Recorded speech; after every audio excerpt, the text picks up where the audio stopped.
That night, the clock struck 3 a.m. The cold light from the phone screen illuminated the face of the 61-year-old man sitting alone in the bedroom.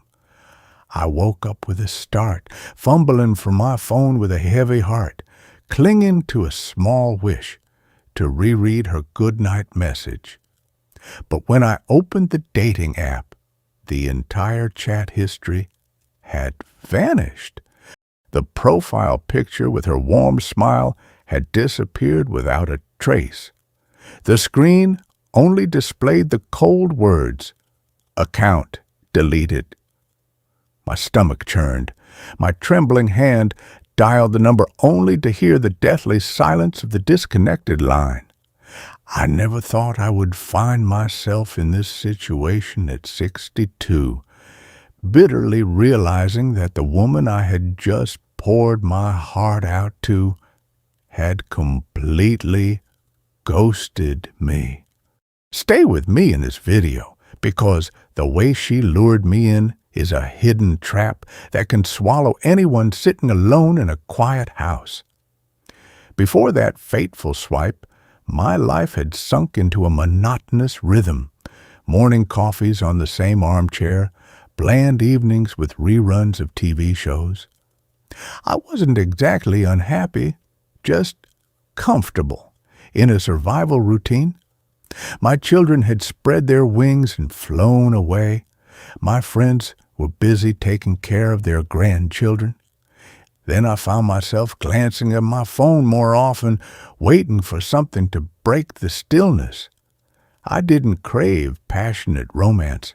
What I craved was simply connection. The warmth of human connection that you only realize how much you need when it's absent. When I first saw her profile, I didn't expect anything big. Part of me thought it was just a pointless click, a harsh reminder that the romance chapter of my life had closed. But when we started messaging, something different began to sprout. For the first time in years, I genuinely looked forward to a conversation, not because I was bored, but because those messages lifted my spirits. I told myself I wasn't chasing love, just looking for a companion who understood the feeling of growing old, but not losing hope. Profiles with warm smiles, favorite books, and classic jazz playlists appeared. And before I could build a defensive wall, a few casual greetings quietly transformed into an undeniable connection. I vividly remember those first few weeks of conversations, not because they were perfect like a movie script, but because they felt so incredibly real. Even though we'd never met in person, we shared little stories about our lives. We laughed about the silly things that define human nature and found solace in the smallest things. The way our eyes lit up when we talked about music, or how we both enjoyed the quietude of slow Sunday mornings. She sent messages that made me feel like we were actually sitting opposite each other in a small cafe by the park, bathed in sunlight and smelling of roasted coffee beans. No vows, just two souls finding peace. By the third week, something unexpected happened. Not a dramatic declaration of love, but a quiet moment powerful enough to shake everything up. She sent me a message with unprecedented tenderness. "I love this. The comfort of being with you." It wasn't a grand declaration of love, just a small truth, but it struck the softest spot in my heart.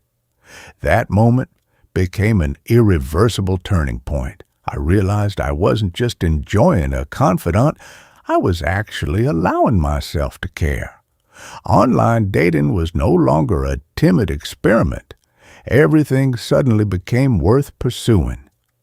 If you're watching this video, nodding in agreement, because you also crave such a gentle, tranquil moment, brimming with new possibilities, please subscribe to the channel right now. Just when things were going smoothly, I ran into an unexpected obstacle.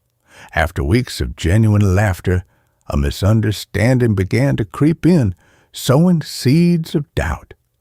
She offered countless excuses for why she couldn't video call. And when I suggested meeting in person, she avoided it, citing uncertainty about the future. Taken by surprise, I reacted defensively instead of listening to my intuition. Suddenly, what felt so easy demanded patience and raw communication.